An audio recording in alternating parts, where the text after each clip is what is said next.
और अमेरिका हो या कोई दूसरा देश, भारत से बड़ा बाज़ार इस दुनिया में है ही नहीं।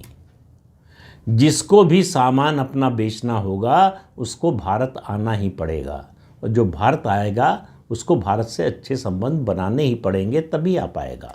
वो धमका कर ब्लैकमेल करके भारत का बाज़ार नहीं ले सकता।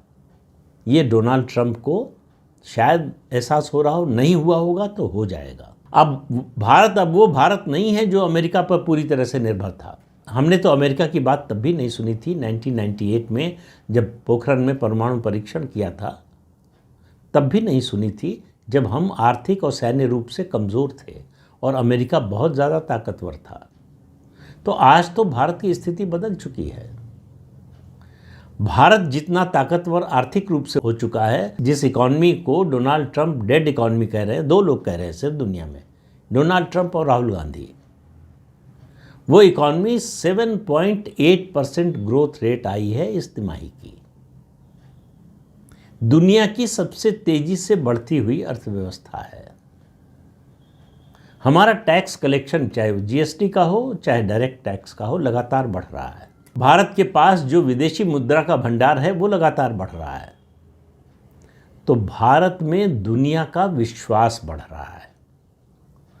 बड़ी बड़ी मल्टीनेशनल कंपनियां भारत आना चाहती हैं, फर्क यही है। और डोनाल्ड ट्रंप बड़ी कंपनियों को अमेरिका बुलाना चाहते हैं। यहाँ अपनी फैक्ट्री लगाइए, यहाँ प्रोड्यूस कीजिए। वो इकोनॉमिक्स का एक बेसिक सिद्धांत भूल जाते हैं कि कोई भी इन्वेस्टर वही इन्वेस्टमेंट करता है जहाँ उसको सबसे ज़्यादा मुनाफे की उम्मीद हो। रिटर्न ऑन इक्विटी जहाँ सबसे ज़्यादा हो वही इन्वेस्ट करेगा। और रिटर्न ऑन इक्विटी ज़्यादा होने के लिए दो आधार, बहुत से आधार होते हैं, बहुत से कारण होते हैं, दो प्रमुख रूप से। एक लेबर कॉस्ट यानी इनपुट कॉस्ट यानी प्रोडक्शन कॉस्ट कहाँ कम है, और दूसरा बाज़ार कहाँ है। अमेरिका में कोई कंपनी जाने वाले नहीं है। ये जो वायदे हो रहे हैं ना कि हम 500 बिलियन इन्वेस्ट करेंगे, 600 बिलियन इन्वेस्ट करेंगे कहाँ?